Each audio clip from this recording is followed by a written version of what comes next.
Make it loud right now for my friend Josh Johnson!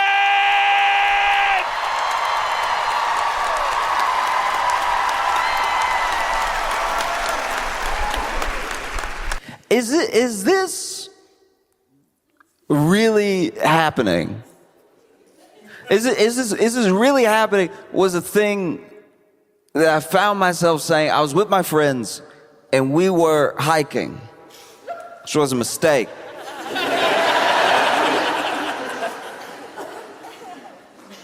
Hiking, I don't hike often.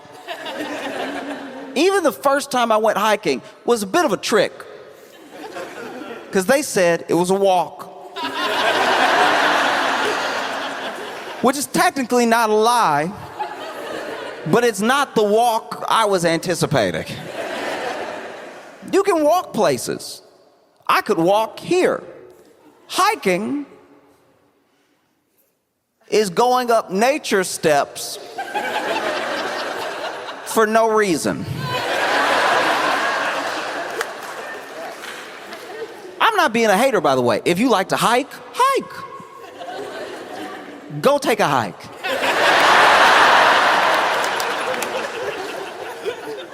But if you want me to hike with you, I don't know why.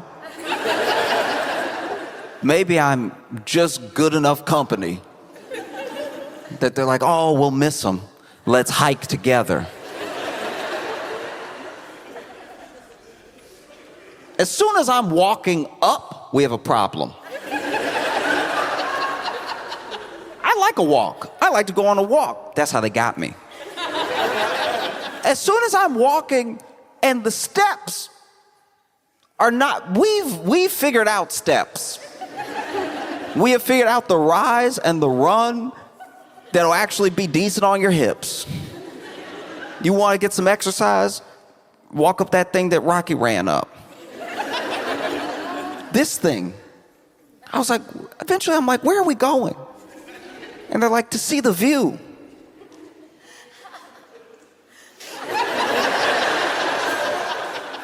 It's a beautiful day. We figure we go for a hike to see a beautiful view. And I'm like, oh, because you called it a walk.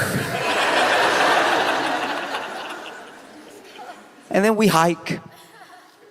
And we hike. I think about how the word hike got started.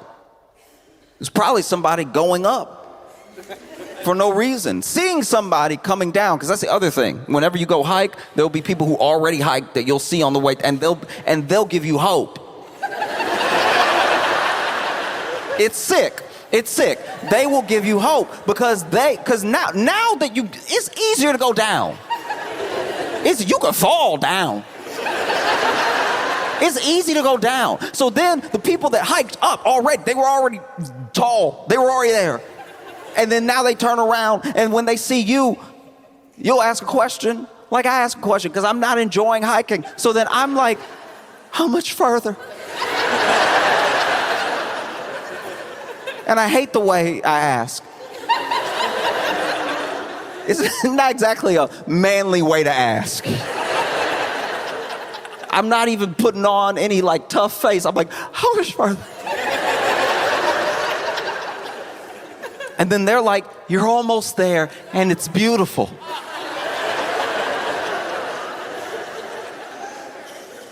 Two lies in one sentence.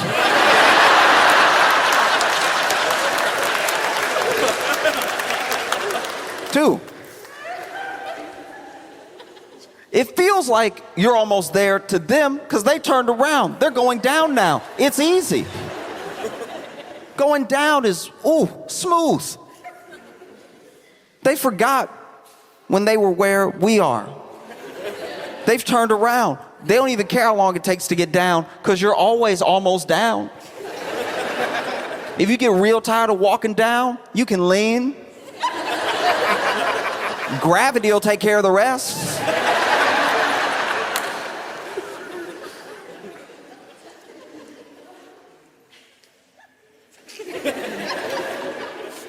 It's gonna be beautiful. And then you keep walking. And then eventually you see another person. And you're like, huh, that's crazy. I probably shouldn't see another person because I was almost there when I saw the last person. And you see the next person, the next person, just as optimistic. It's gross. Just as happy. I barely even got out the sentence to the next person.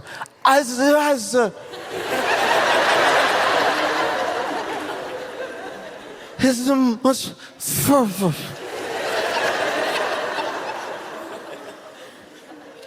And they're like, oh, it's just a little bit further, and beautiful. Don't ever do that for anything but food. Don't stop acting like you can taste experience. The view, like. Did you walk up with your mouth open? Why? What's wrong with you? And luckily, this person, this liar, had a friend, a reluctant friend, a friend like me. Because they were like, oh, no, you're going to love it. You're almost there. It's beautiful. And then their friend was like,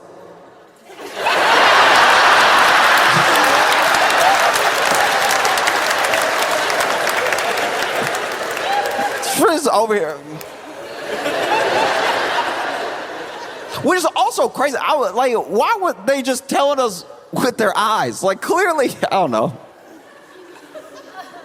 It felt like they were in a relationship. Or one of them was trying to be. Like, that was a weird get out signal. It was a weird, like. You know when somebody shakes their head and the jowls really go like.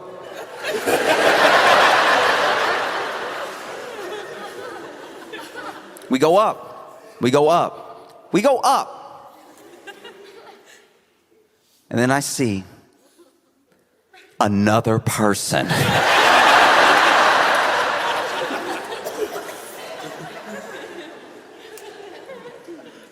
I see another person. And they're coming down. And when I see them, I'm like, I love.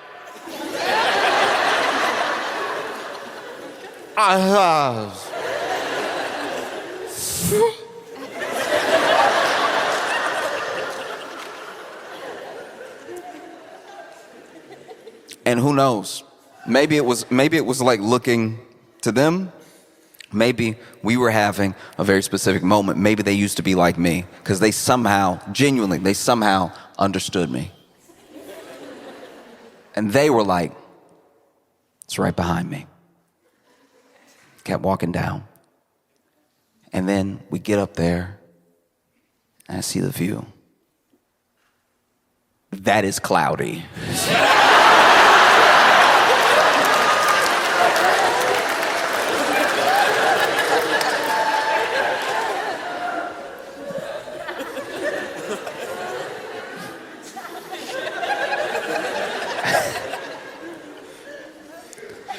I walked all the way up here to see stuffing. Like it looked like, you know, like when a dog rip up a toy real good. Bunch of white clouds, some gray. I didn't know we walked this high. At one point I had to ask myself, I'm like, am I still alive? Like this.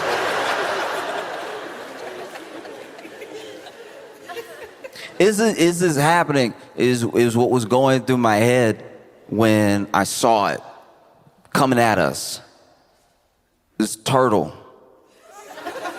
The turtle was coming at, and not just a turtle coming at us, a turtle was coming at us fast. None of this should be happening. I'm at the top of a mountain with a fast turtle locking in on me. The turtle is coming so fast. And when I tell you fast, I don't mean fast for a turtle. I mean actually fast. I mean it like almost broke my brain. Fast. A turtle. And not like fast, like, not like storybook fast, not like sloppy fast, which felt faster. It was really like flip, flip, flip, flip, flip, flip, flip, flip, flip, flip, flip, but at like warp speed. It's crazy. It was, guys, y'all, listen. I was losing my mind because it wasn't like, you know what I mean? It wasn't fast the way a roach can be fast. It was fast like a turtle put on fast forward. This turtle is over here coming directly at me.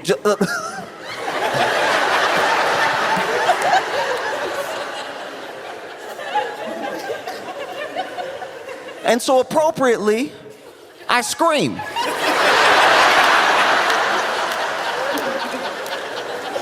And this is what sucked about that day. I'm already out of breath from my walk up. So I can't breathe enough to scream, and I'm also scareder than I've been in several days. Because a turtle is zooming at me fast. And so then I've got my phone in my hand, and this is the worst part, okay. So I scream, but I scream with the phone in the hand. And when you, maybe this is like a man thing. Maybe this might sound insane to some of y'all. But as a man, when you scream and you're genuinely scared, you hope you don't have anything in your hands.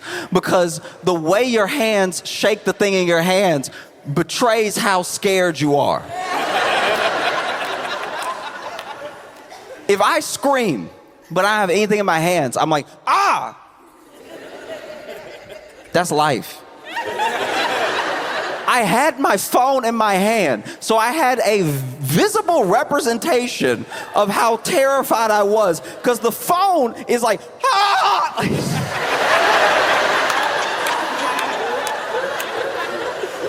If the phone had moved a centimeter in my hand, it'd be like, he's not even really that scared, he's just surprised. The phone moved easily a foot and a half.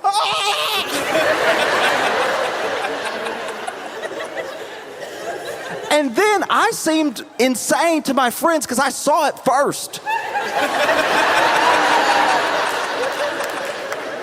So for them, I'm someone who they admittedly tricked into hiking, and I was huffing and puffing, and everyone we saw was like, how much further? How much further?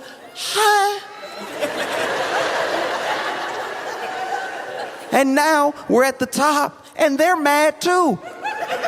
All they see are clouds. We probably shouldn't have done this.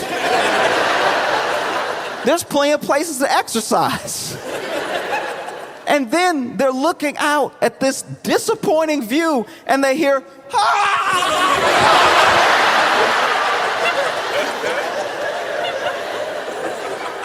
It would have been better if I had dropped my phone, because I'm screaming and I'm back on, ah! And then the turtle is coming at me. And then everybody sees it. And this is where I lose people and people lose me, because then this is where the story gets muddy, right? Because we all ran.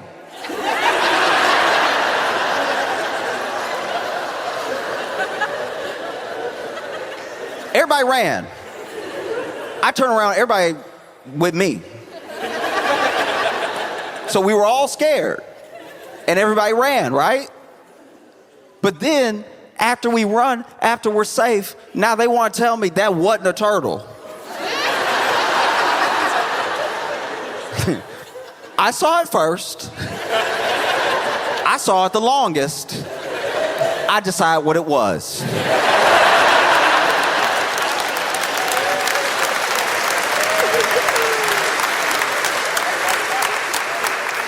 And I'm not even saying I decide what it was because I'm always right. I'm just saying I think I should get to decide what it is because I was staring at it the longest and it was coming right at me. Terrifying stuff, you know?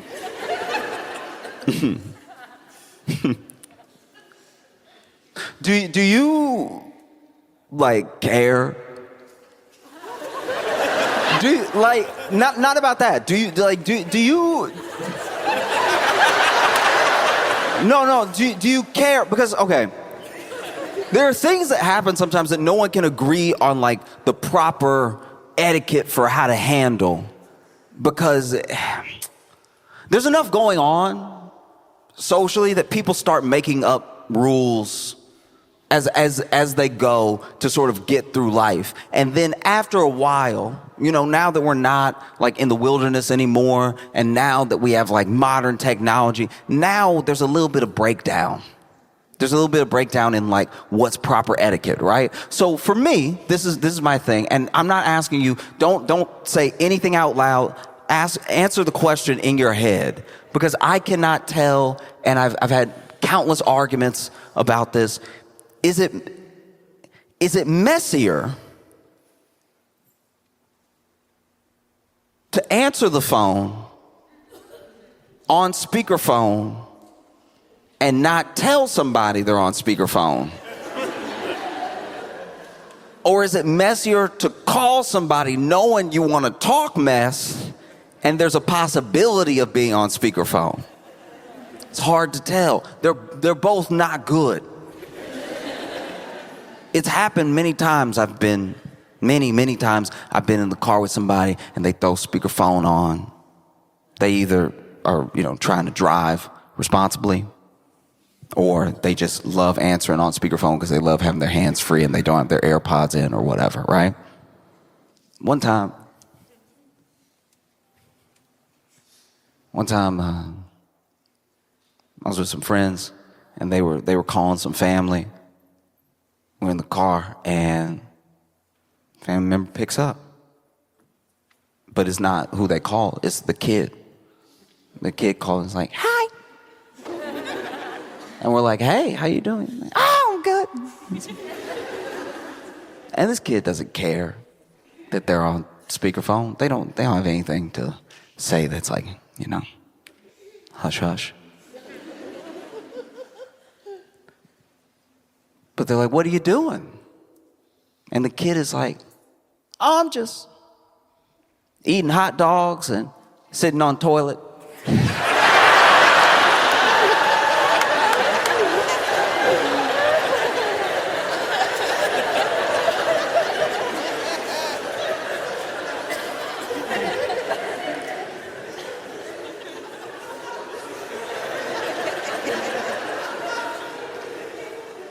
Okay.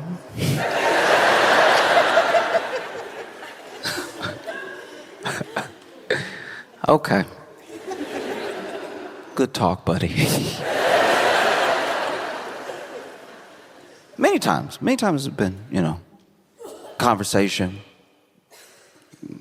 calling, answer, speakerphone. I personally think that if I call you and you pick up and I'm on speakerphone, speakerphone should be my last name. You're on speakerphone should be my last name. Hey, Josh, you're on speakerphone. A simple warning. And I'm not even like messy like that, but still, what if something happens in real time? I should know when I'm in mixed company and when I'm in the company of the person that I called. I wasn't in the car for this one. But, okay. Let's just call them,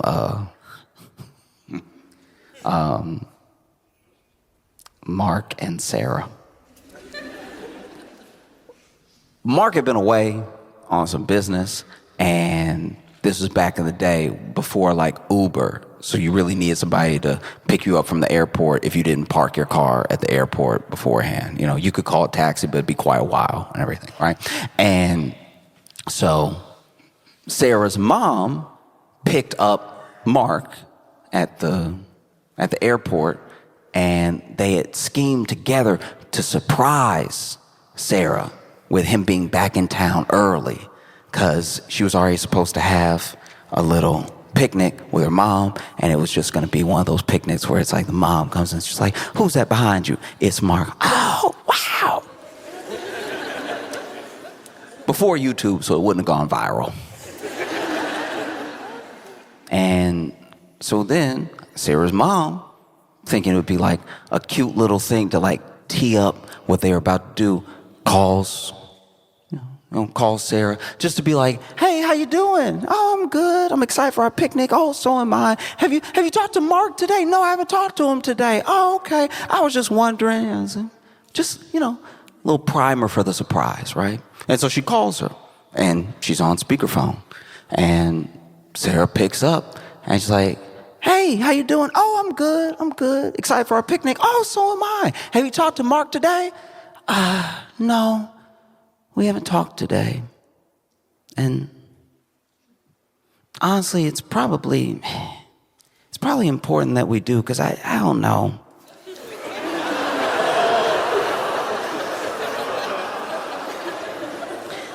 I don't know. I don't know. I feel like it's just hard. I feel like the spark is like gone. Like it's just, and maybe you went through this thing with Dad, but just, I don't know, like sometimes he's gone and I'm like, all right.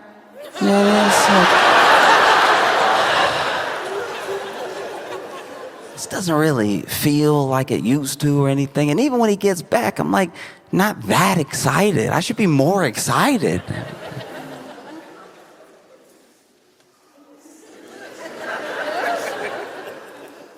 I don't know, like it's probably, we should probably get a divorce. Like if I've been feeling this way for so long.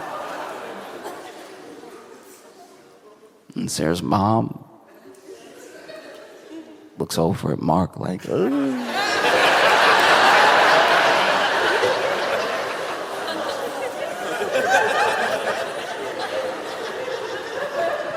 You know when you can't cringe enough? I've never been driving for it, but like I imagine that steering wheel was going through it. She had to be gripping that thing.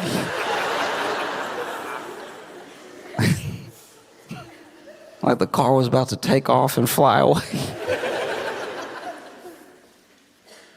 And then she goes, "Well, sweetie,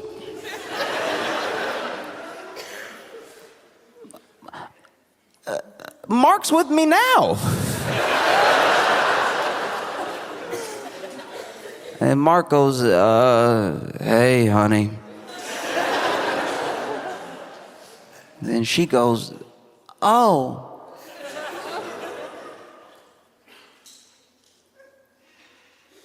Do you think we should get a divorce?"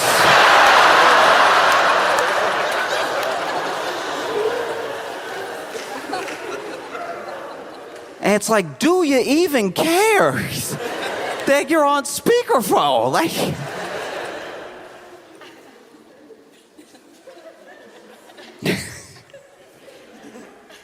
I am not like a tough guy. Sometimes I've like wanted to be a tough guy before. Especially when I was like little, I wanted to be like, tough. I'd even try to break the rules sometimes.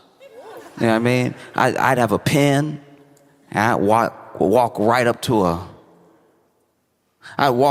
like a white wall and be like,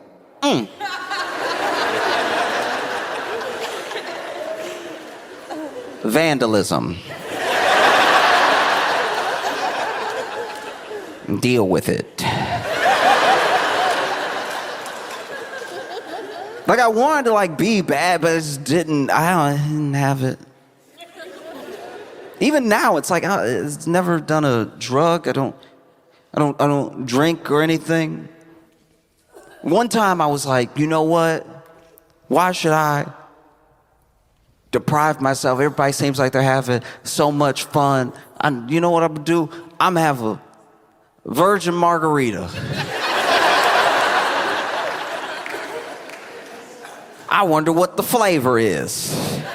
I've never had margarita flavor before. So I had a virgin margarita. Turns out, way too sweet. Like, ridiculously sweet. I used to be a bar back where I served people virgin margaritas. No wonder they got so drunk. These are delicious. I didn't have any alcohol, but I was like, I think I'll have another. I think I'll have another. I think I'll have another. To the point where I did get sick.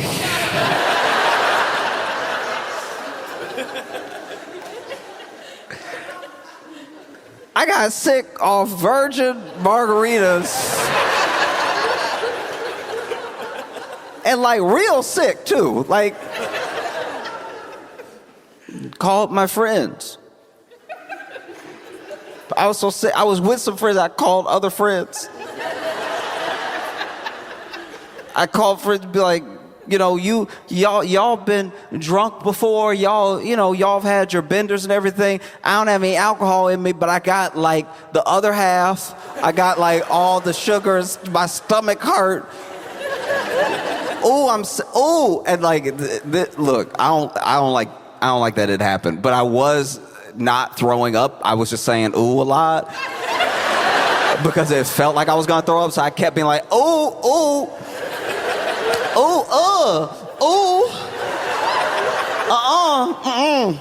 because then you know when you think you're about to throw up, so you start arguing with yourself, where you're like no.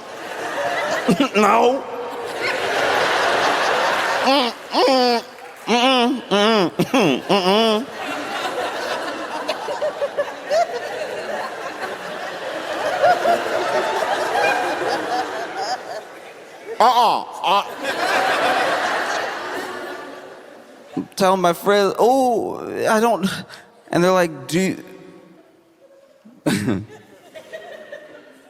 you need us to take you to the hospital?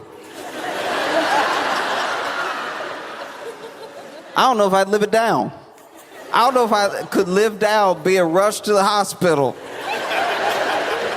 off virgin margaritas. Maybe having to get my stomach pumped off virgin margaritas because I ingested a childish amount of sugar.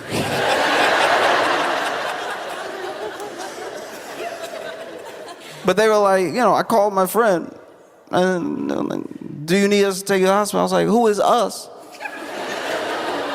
And they were like, oh, I'm sorry, you're on speakerphone.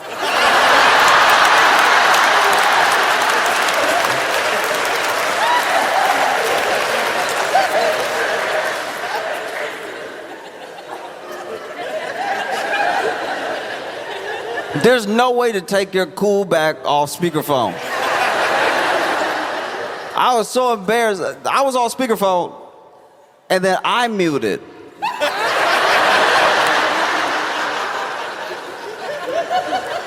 I don't know what I was thinking. I was drunk off virgin margaritas.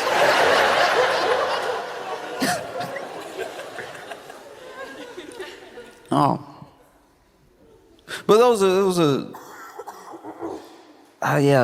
are things I've been thinking about because I've been watching what's happened.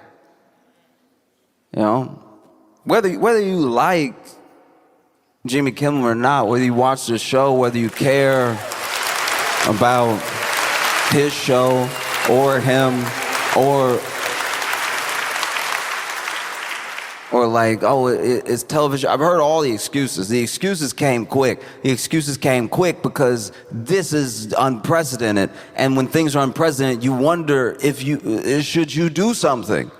And you don't have to do anything if there's an excuse. You don't have to do anything if it's okay. I've heard people, I'm sure they were losing money anyway. No. I don't really like what he said. What'd he say? Oh no, you know, this thing was a long time coming because of how he's been acting. How has he been acting? Help me understand. Because the thing about free speech, especially like free speech warriors, you always have to be careful.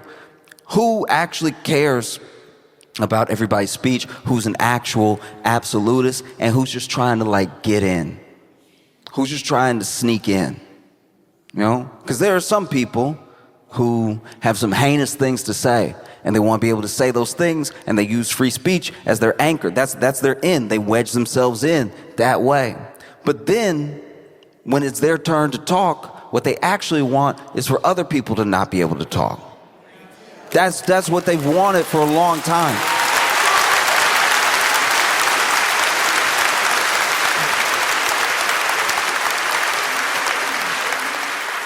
Like I'm blown away about a thing that we've done since I was a little kid.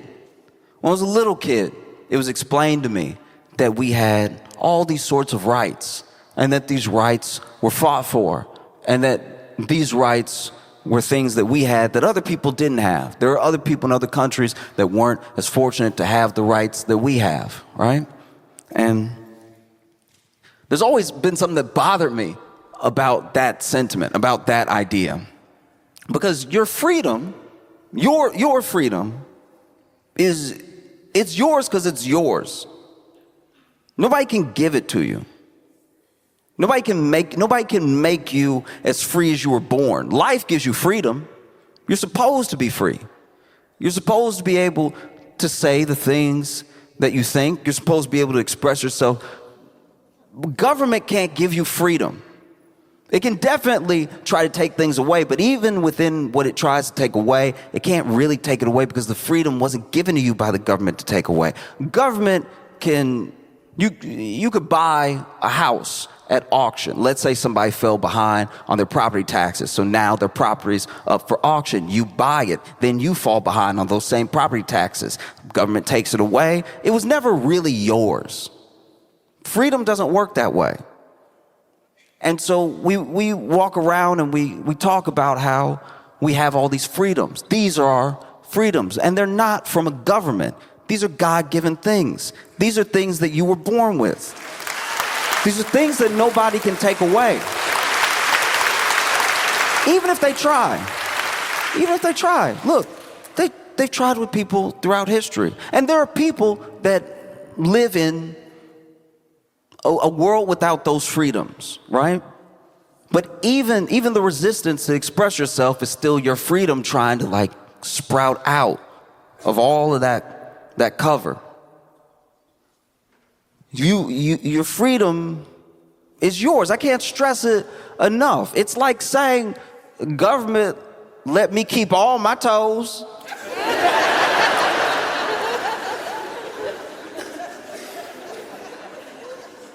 Well, the government can only try to take away toes. They don't really hand out toes. It feels like you're giving the government an awful lot of credit. It's your freedom. It was given to you by something that outlasts all of this stuff. You know what I mean? And it can't really be taken away. You can be manipulated, and you can be scared.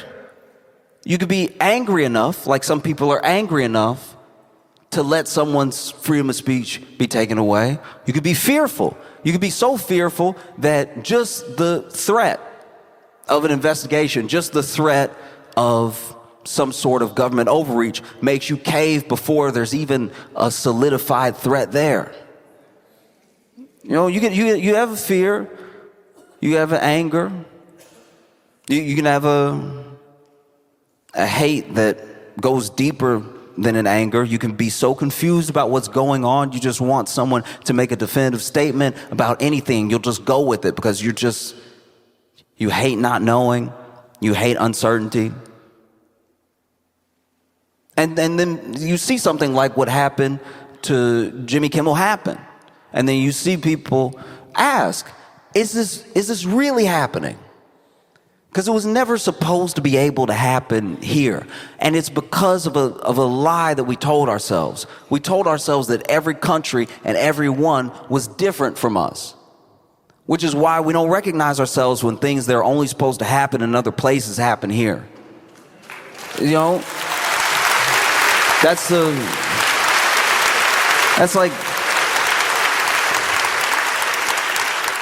low-key the American way. The American way is to be like, well, look, of course it would happen there. It's because they're not over here. And it's like, no, whatever it is, happened over there because it could happen anywhere, especially if you're not vigilant, especially if you think that things won't happen to you just because. There is no more just because. Is this really happening? Yes, it's happening. As wild as it may seem, as surreal as it is, you know, it's coming, and it's coming fast, like a turtle that shouldn't be on a mountain.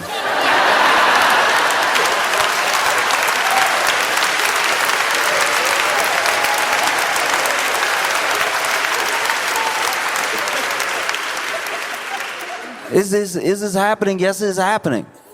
This is happening. There's no way around it. The people who are okay with it are okay with it for now. But there are plenty of people that I don't even like, that have the presence of mind to know that this is not just crazy, this is unacceptable. This cannot happen here. It can't happen here. Because, look, this is the other scary thing about government. And I'm not just trying to scare you. I'm just telling you everything that I've seen, everything I've ever read about, and people from other countries that have different life experiences to us. I'm telling you what they're saying, right? Pendulum swing. And one thing that governments don't do, hardly any government does, is give back the power it took in some way. You know what I mean? If you give over to fear, if you give them these things, they will be given and taken for good. There's no way around it. And we've already seen you cannot do enough. You will not be good enough. You won't be complacent enough. You can't placate enough to make it stop. It will not stop. They came for a white man with money.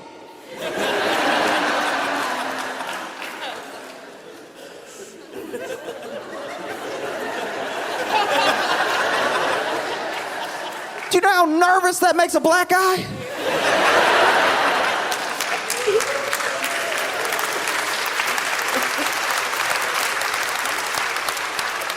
They came for a white man with money that really didn't do anything. And when I say really didn't do anything, people can go back and forth about trying to cherry pick or like the phrase of a thing, or here's what I thought he said when he said whatever. That does not matter. That actually gets us into a conversation we shouldn't even be in, because it shouldn't even be on the table, all right?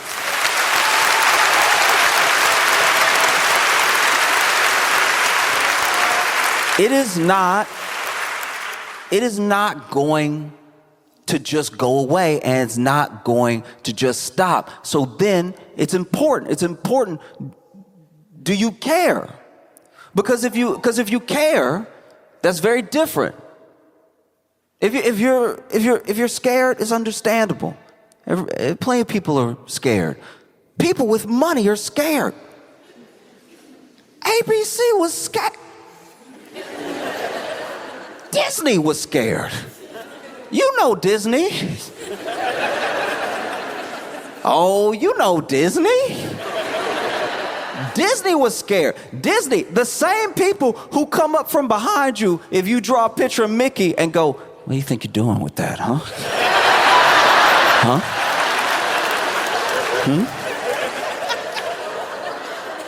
We'll change the fair use laws and we'll make this illegal. Those people were scared. Being scared is human. But not doing anything is a choice, and not making your voices heard, and not you you don't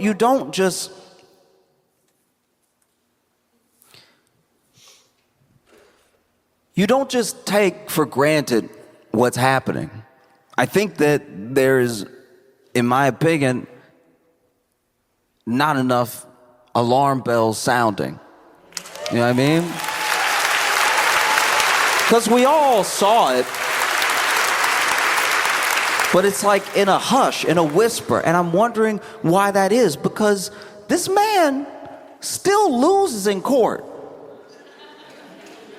Just today, a judge threw out some $15 billion defamation lawsuit against the New York Times. When these things go to court, they don't not just win, they don't prevail, they don't proceed, because under the law, they are illegal, you know? And any sort of strong arming by the government should really, really, really sound the alarms for any citizen. Pendulums swing. Governments do not give back power that they've taken. 9/11 was a long time ago. When did we get our privacy back? You know what I mean? So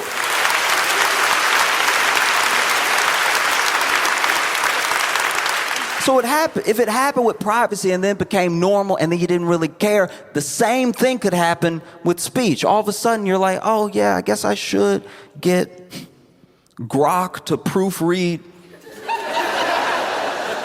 my sentiments on the day. You're not alone in being worried, you're not alone in being fearful, you're not alone in being angry. The thing about not being alone is that you just have to find the other people. You have to find the other people who feel the way that you feel, and you have to stay in communion with them as strong as you can. Because it's the other people who feel the way you feel that will stop you from feeling crazy. And it is the only thing. That's the only thing that will, you know, if you keep the phone in your face, you will feel like you're losing your mind. Because it's all happening so fast, all happening all the time. Like, I'm not a tough guy. I'm not. I almost die off virgin margaritas. And I screamed. I screamed. And I ran from a turtle.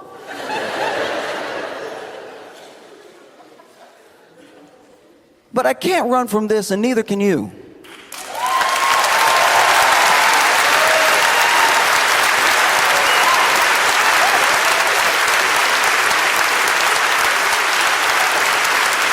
I love you all, and we have each other, okay? Thank you all so much. Thanks for coming out.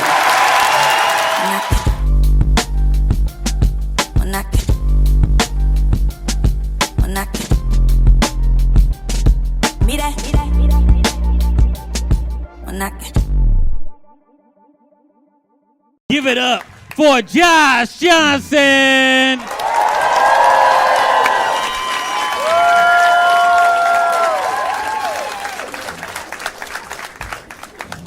This weekend, wow, it is for everybody. I imagine this weekend was weird. It was weird because for like half a day, we did think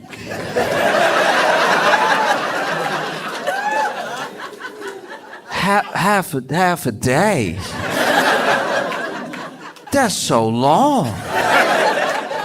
Half of a day. It's a very long time to think the president. And then, you know, we found out, oh, that wasn't the case. And they posted, you know, the news reports came out. And they were like, the president's been found. golfing in Virginia. It's like, don't say found like that. Found. Like a lost senior. Found. It's insane. Just say he was golfing in Virginia. Found in Virginia? It makes it sound like the White House didn't know. I'm pretty sure they drove him. Found. 12 hours is too long to think somebody's dead.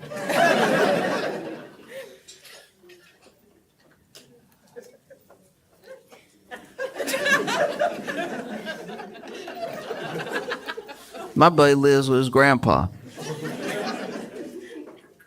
And every time he thinks his grandpa's dead, he finds out in about 5 minutes.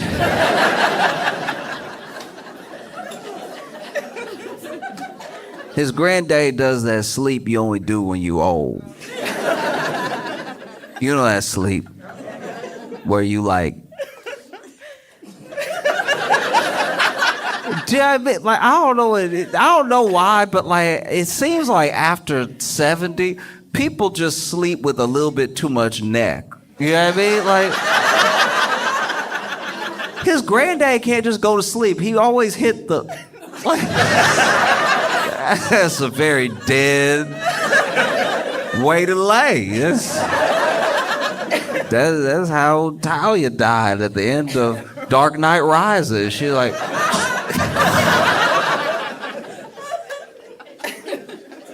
the neck crank is a surefire way for somebody to put a spoon in front of your nose to see if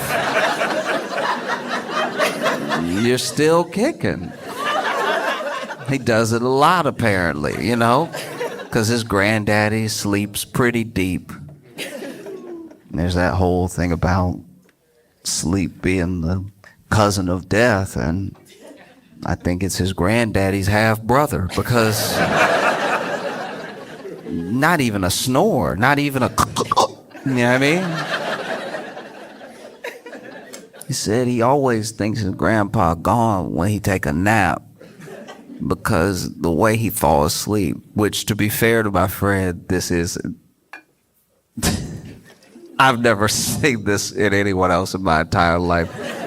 But he said his granddad will go take a nap. He'll announce it too, like, I lay down. And then he goes to lay down, whether it's on the couch or it's in his room, and lays his head back.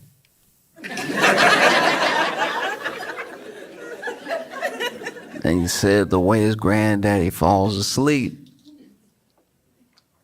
is he takes a deep breath. That's a great way to look dead. This man goes to take a nap, lays on the couch and goes,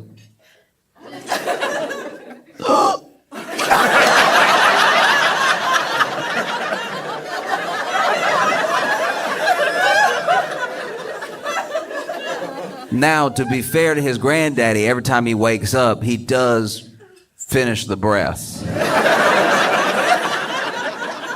Said his granddad never wake up peaceful. He always wake up.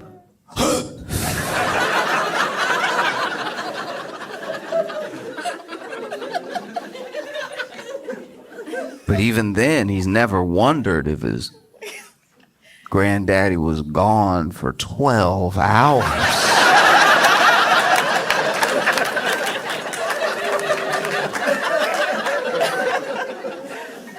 12 hours. Jeez. And we thought that because Trump doesn't look good. You know what I mean?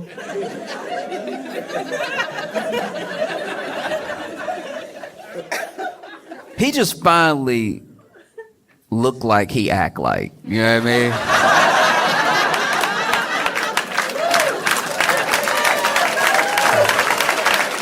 Like if somebody listed everything a person did next to everything that they ingested, you'd be like, that's not a person who's well.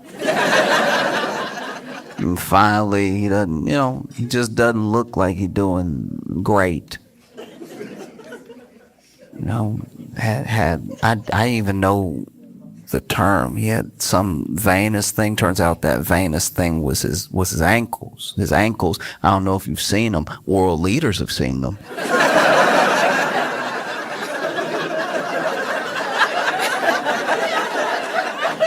World leaders have had to sit there and not look.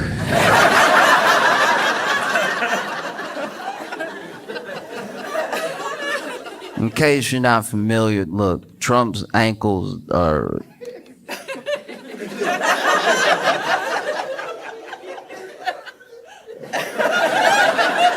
No, his ankles just sitting there looking, caked up.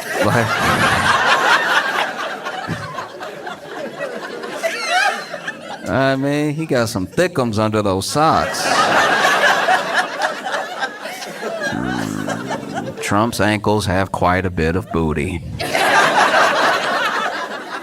I can't imagine what that must be like to be an aide in the White House and walking next to the president, taking orders from the president of the United States, but all you can hear is his ankles clapping.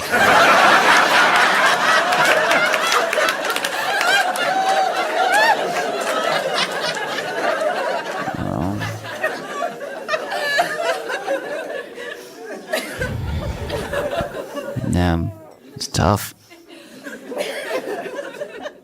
It's tough, it is. It's like his ankles and then his hand.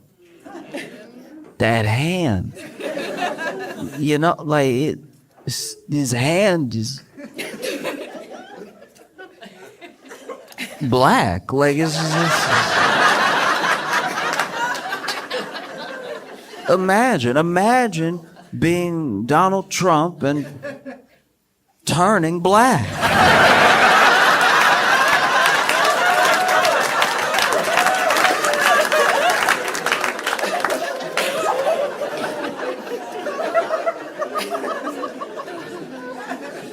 No one's more upset than him.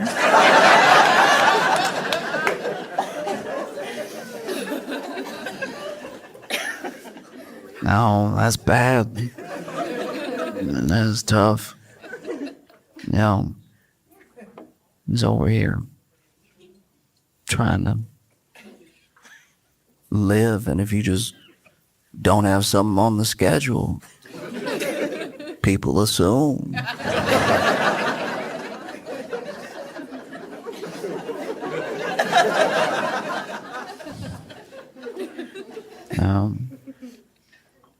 It's funny too because I go back and forth with friends. I have friends that are sort of across the political spectrum. I have these friends who, whether they tell me or not, I know that they voted for Trump. At least one of them, pretty sure, voted for him 3 times. Every time he could, he did. And so we'll go back and forth all the time. We'll mostly be arguing all the time.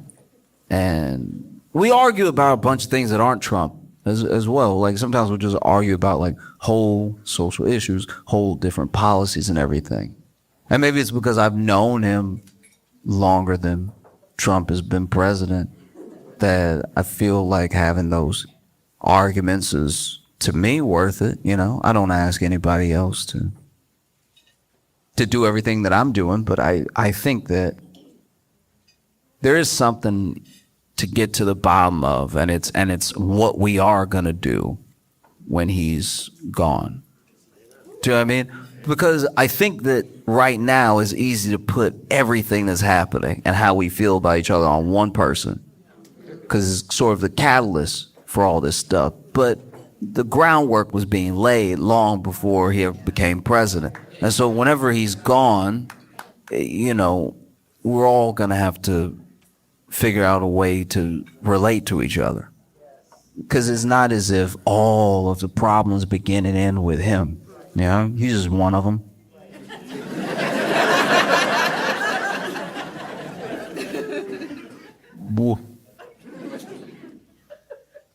But I don't know. No idea. It's maybe. We don't know. It could be any day now. It could be 200 more years. Truly, like my grandma was in the nursing home before she passed, and I would go visit her and everything. My grandfather as well. At different times, they were in nursing homes, and when I go to visit them, you'd see people who had to be 3,000 years old, and it's like, I don't know. You try to live a life that's full of love, and like you try to make memories and moments with family, with strangers. You want to have a full life. You want to have a life that you look back on and you're proud of the impact you had on people, and along the way, try to maybe, I don't know, eat right when you can, but enjoy yourselves, Drink sometimes, not too often. Maybe party a little bit when you're younger and wean off of it as you get older, but do your best to have a really impactful life, even if you never become whatever it is, like rich, famous, popular. You're someone who, by being in other people's lives, their lives are richer. And same way that trees in the forest have roots that overlap, your life impacts other people's lives. You create ripple effects and create positive change in the world. And hopefully by doing all the right things, you have a good, long life. Or you could be the devil and probably live way longer, like way longer. So many of those people in that nursing home were very mean. They were so mean. I was like, man, life must run off hate fuel. How are you this old and mad you're alive too? Be sitting there, none keeps you alive longer than sitting in a rocking chair and not rocking.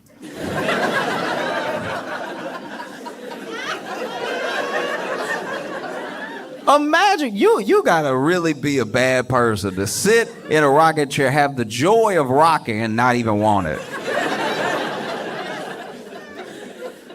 My friend said, he went through a similar thing. He would go to the nursing home, visit his grandparents and stuff, and he said every day there was this old dude in a rocking chair, not rocking, sitting there, arms crossed in the chair.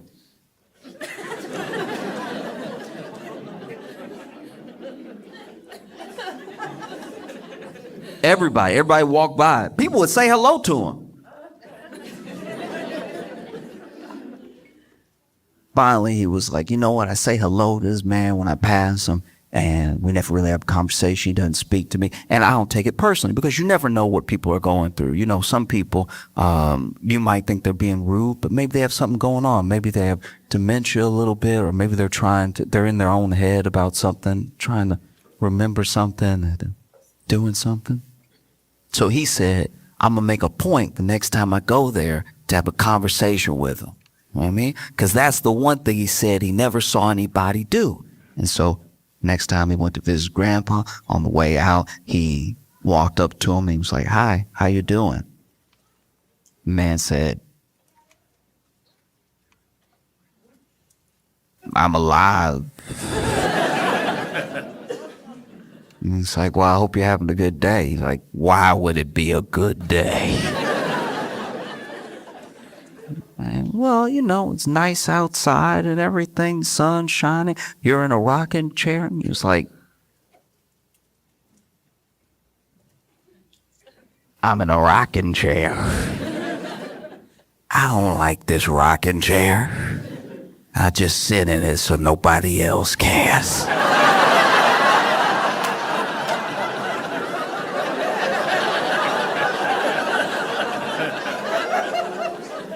It's easy to put everything in the way that we are now and all narratives and all discourse on just one person. It's easy to do that, especially when that person looks like they're driving all of it, right? But the ground was laid for this person long before they came into any sort of political picture. You know what I mean? Like for a long time, people have felt like there was nobody who was looking out for them. For a long time, people felt like it would take somebody who could not be bought by Washington or Wall Street's special interest money, or couldn't be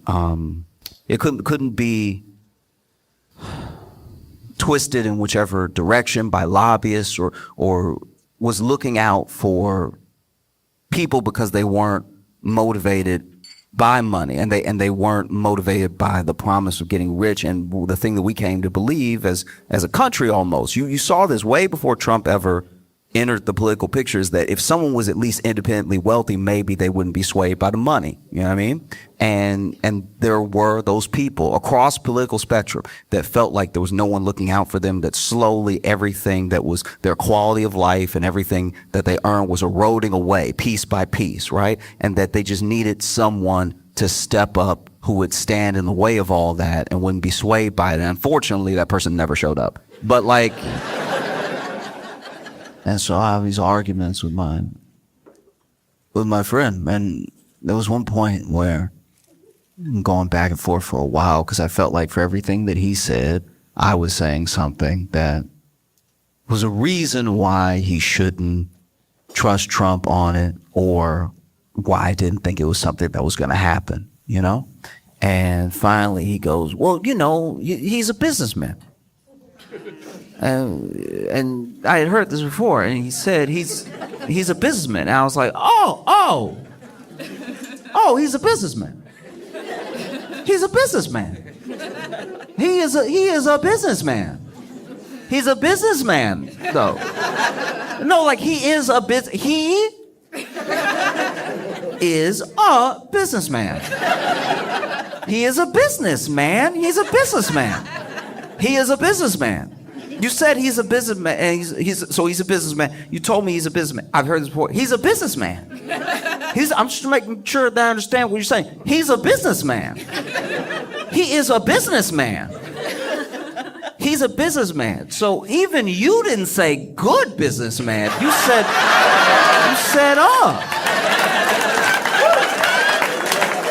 You said as in he's one, as in yes, he does business. It's a businessman. Yeah. He's a businessman. He is a businessman that bankrupted a casino.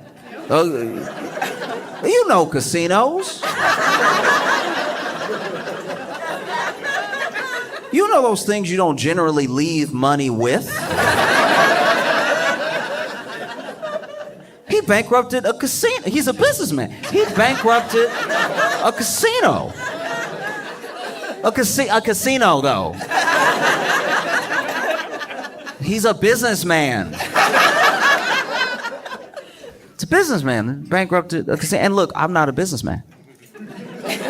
And I don't own a casino. In fact, whenever I go to a casino, I don't even gamble. I just do the show. I've done some shows at casinos. And then, I do the show, and then I go back to my room. I leave. Like, I don't know the ins and outs of running a casino. I hardly know what it's like to really, enjoy yourself at a casino, walking through and playing games and stuff. I've walked with other people as they've wanted to gamble and stuff like that. I've been awkwardly standing there, but I don't know what it takes to run a casino. And maybe this casino, maybe I'm throwing this out there as an olive branch. One of many I'll extend. Maybe this casino, this one, maybe had those slot machines that really give you credit for how hard you pull them.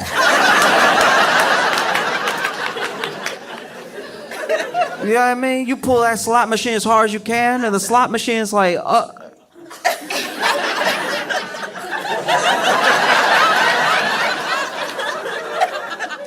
okay, Daddy.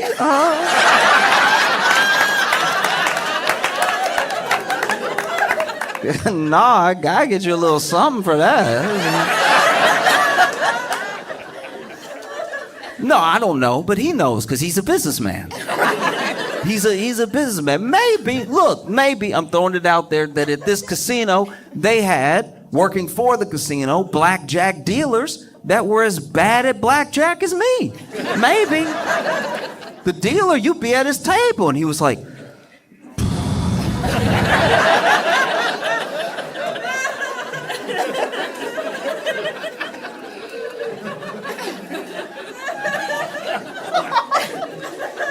you said hit? You sure? Okay. And you win again. All right, wonderful. I don't know. He probably knows because he's a businessman. Maybe this was one of the only casinos in all of America, maybe in all of the world, the only casino with clocks.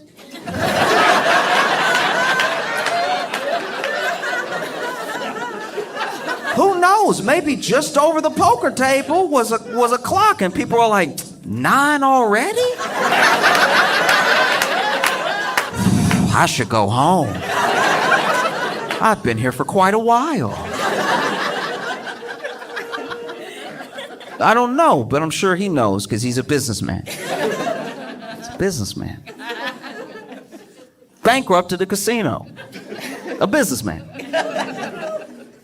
And look, it's a casino. I can't think of a better...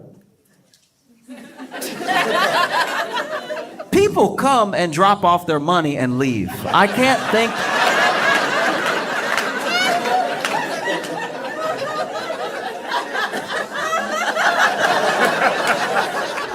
I am not a businessman, but I can't think of a better business to make money. You can't even have casinos everywhere. But, you know, this is my thing.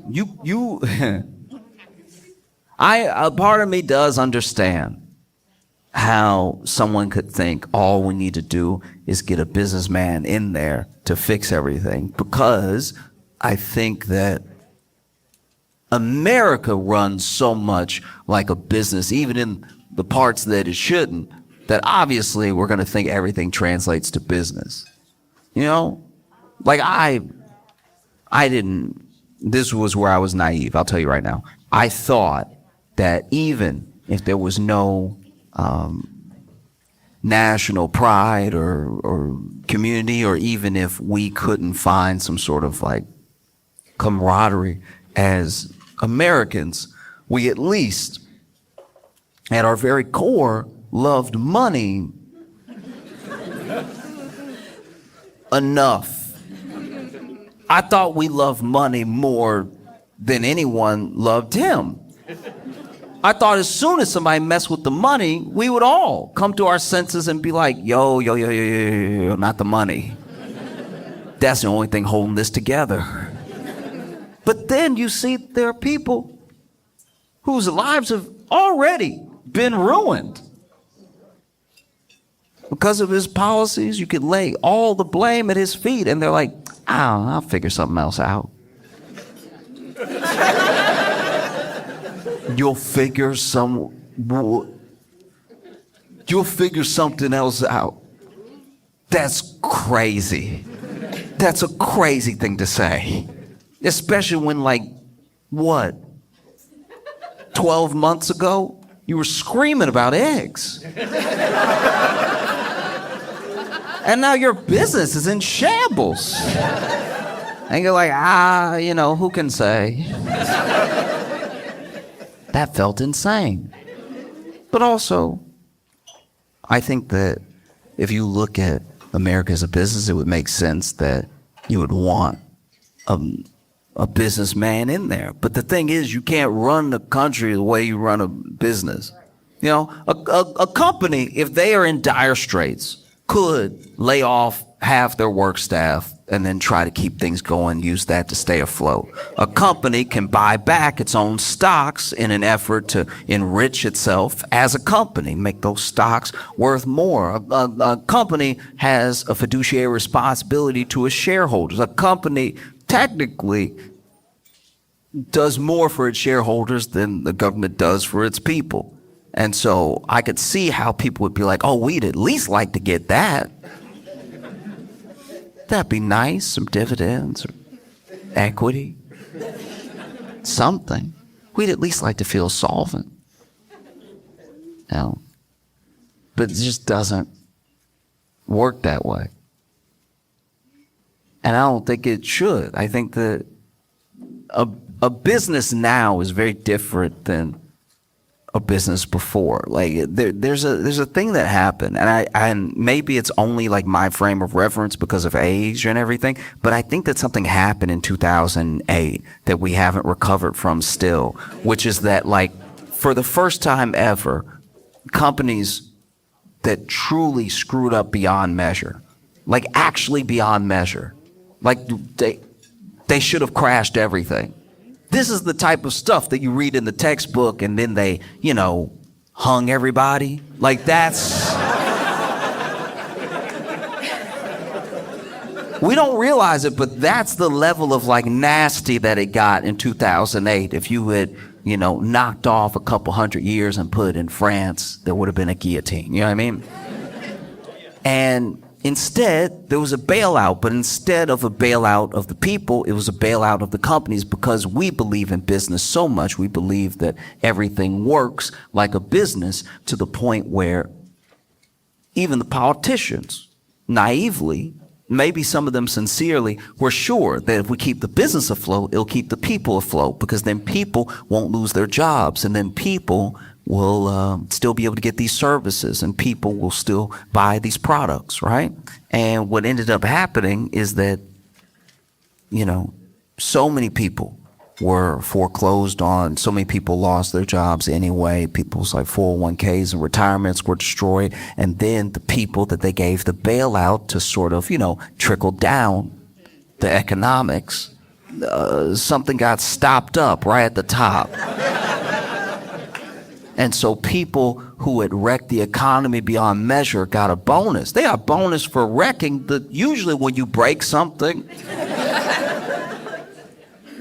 And ever since then, it feels like business is about not being left holding the bag.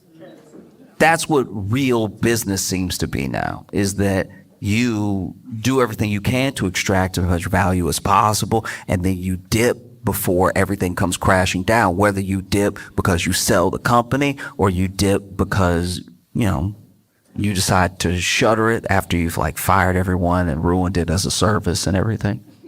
Basically private equity, right? So I believe he's a businessman. I do, because I'm sure, look, if we're talking business, to his credit, I'm sure that he was not worse off for bankrupting that casino. I'm sure it was the people that worked at the casino. I'm sure he stiffed some of the contractors who helped build the casino, but I'm sure that he found a way to leverage that debt, because he loves debt. He found a way to leverage that debt into his next venture, and then he started selling steaks or whatever. I don't know. Like, it was just, it's been a lot of products.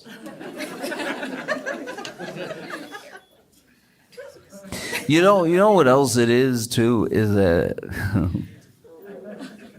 you can't focus too much on this one person. It makes him more important than he really is. I understand that he's president. I understand he's one of the richest people in the world. But as far as importance, it's about what lasts, This dude, no wonder we thought he was gone. He went on Fox News.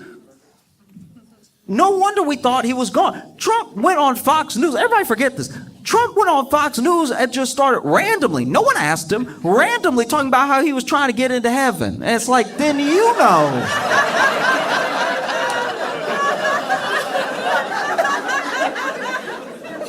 One thing my buddy's granddaddy never does is talk about the afterlife. Gets up, watches his shows, takes his naps, gets up and eats, and repeats. If he was pontificating on heaven, I think people would just start assuming that every nap really was the last nap.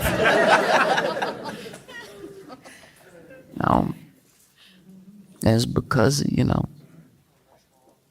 a man's hand. Guys, he's turning black.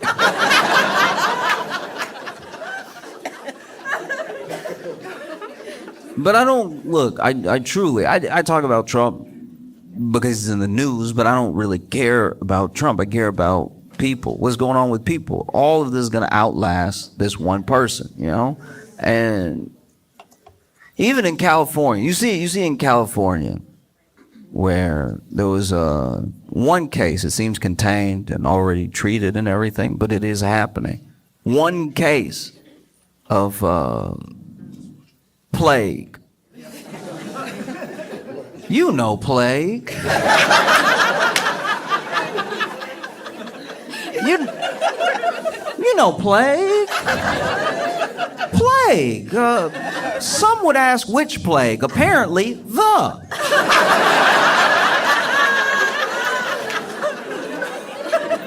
You know plague from the producers of the Middle Ages. Plague. You know plague. Don't act like you don't know plague. You know plague. It's plague. The reason Europe's not bigger. Plague.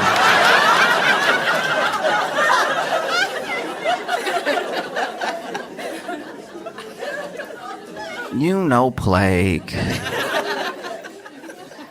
And no matter how much you may hate Trump, you gotta admit, this is some pretty bad luck. He 2 for 2 on presidential terms and plagues. That's crazy. That was wild. Yeah, first one a fluke. The second one, how did a plague skip Biden's era? Like that's.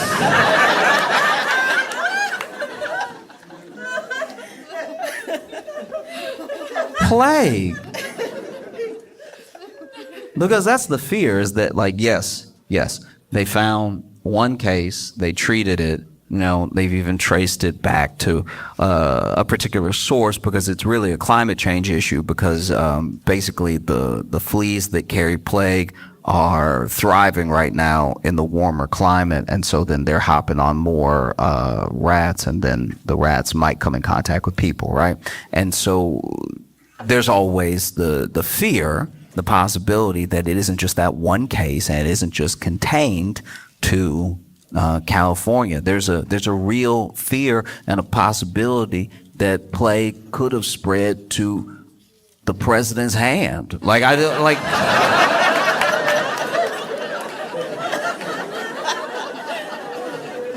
It's possible.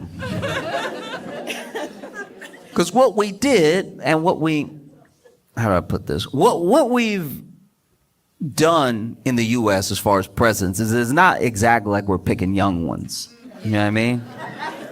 Whatever you do, whatever that thing is, whether it's law, is military, or it's business, we seem to want you to have a wealth of experience in that field. Because there's going to be 3 branches of the government, and you may not be familiar with all of them. Even if you're a career politician, you may not know how to wade perfectly through all of them.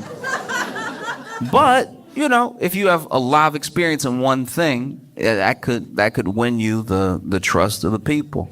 And we haven't had a young president in a long time. I mean, Kennedy was one, young ones, a young guy being president. And we haven't really done that again. What we've done is we've let confidence and swag make up for youth. If you are the president and you present yourself in a way that makes us feel good, we will turn that back over to you in the sort of social capital that youth usually carries, right? Because we want you to have experience, but at a certain point, we have to be realistic, right? Bill Clinton wasn't young, but he had a saxophone.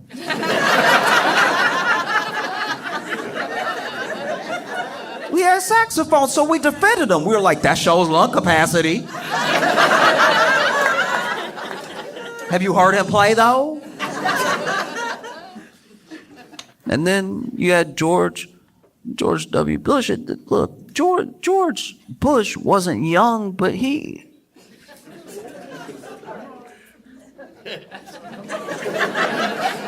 I don't know, he just had like a childlike wonder to his...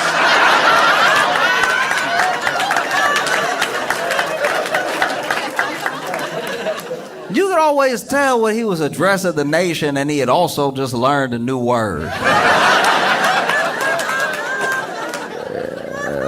Bush would be up there like, terror.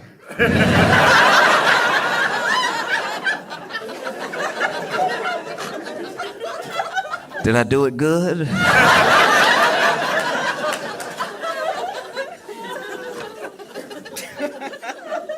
And then you had Barack Obama. And Barack Obama was younger than some of the people who have been president, you know, before and since, but he wasn't a baby. You know what I mean? Like he wasn't incredibly young, but he had that exact thing I'm talking about. He had an energy that was like a mobilization behind him, and he had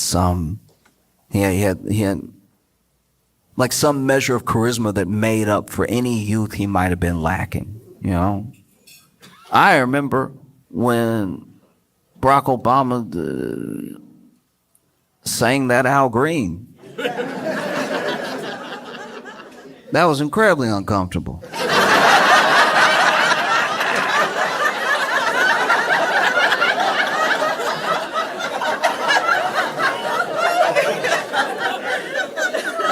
No, because when it happened, I was at a get together with a bunch of aunties going, "Oh, Barack." I'm like, no.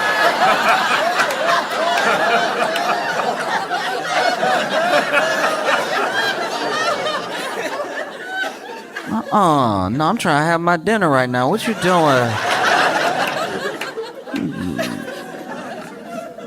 Can't eat meatloaf in these conditions.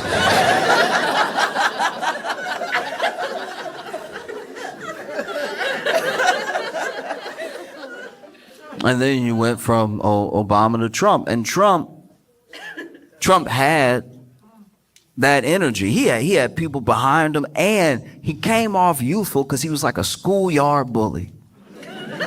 Anytime somebody said something, any interview that went awry, he was ready, nickname, anything. He was just coming at you all the time. It's like he fed off of it. It was his favorite thing to fight with the media and get people riled up. That feels like youthful energy. That feels like it's going to be here forever, you know? And then we went from Trump to Biden, who, to be fair, told us he was going to be old.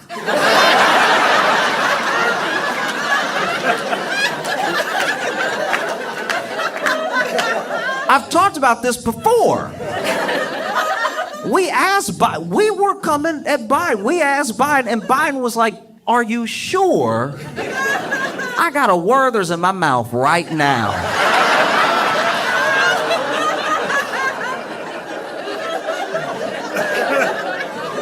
I'll do it if you want me to do it, but my car does smell like potpourri, so.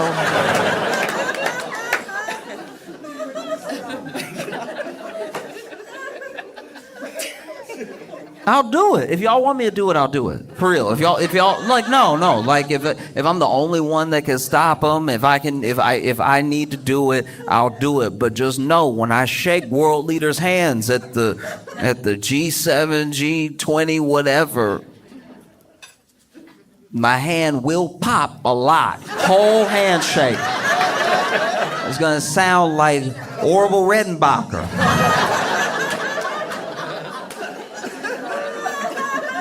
But if y'all insist. And then we got Trump again after Biden, and this feels very different. You go back and watch a rally of Trump from 2016, 2017, and then you watch a press conference now. Very different. It's very, very different. I mean, it seems like he's dying. Like it's... Because look, I'm not, it's not lost on me that to be an American, to live in the U.S., you have to become, or at least have an understanding of what you need to do to be a semi-good capitalist, right? And there are people that ask the question, how can you fight for a more equitable world while you're living in a system that is corrupt? And I look at it the way I look at when I travel and I meet people who live in the country, but they don't speak the language, right? Like your native language is compassion and charity. You weren't made specifically to speak the language of margin calls and derivatives, dividends and everything. That's a language you can learn to get by because you live here, but it's not the language you were born with. When your parents are raising you, or when you have fond memories of being a kid, they all come from things much deeper than money. And then as you get older, you clearly need money to get by. That's no crime. Like, you have to function as a society. So you learn how to move with money as best as possible, but you can get distracted. It can take you to a place that makes it hard to remember your humanity. You know what I mean? Like some people look at anyone who has succeeded in business as someone who must have earned it, but that's not how all business works. You know what I mean? Like if I own a house and I set it on fire and I run out of the house, am I a genius or did I just have an insurance policy?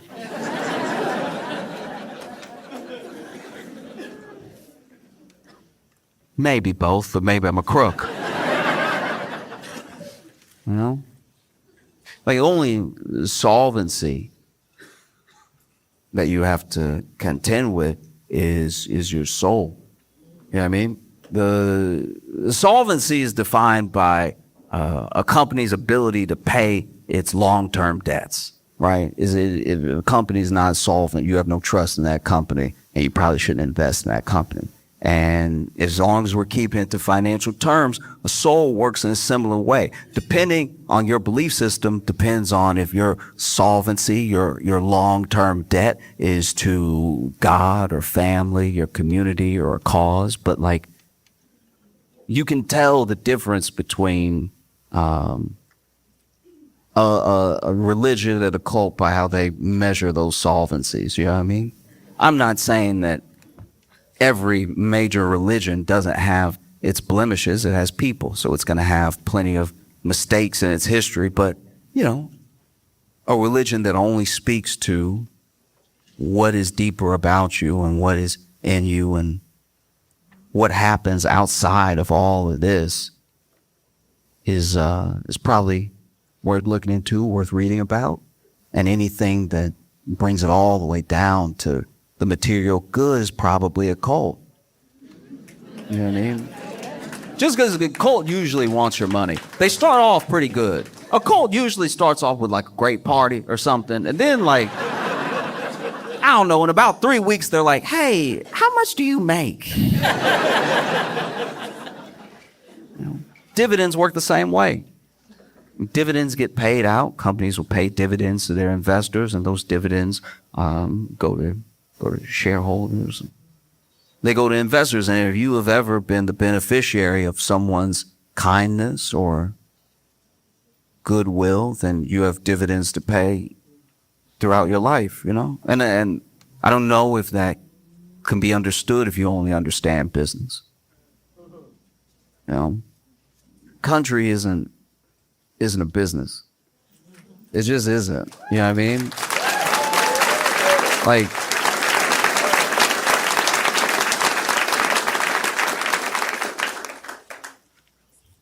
but who knows? He's a businessman. Like maybe he's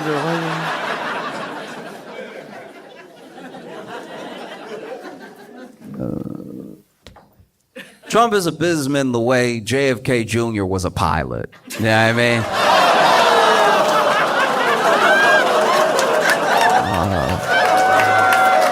Oh, all right.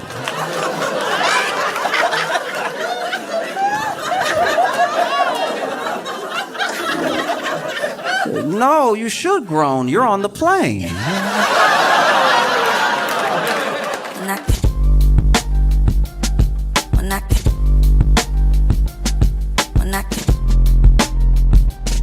Mira, mira, mira, mira, mira.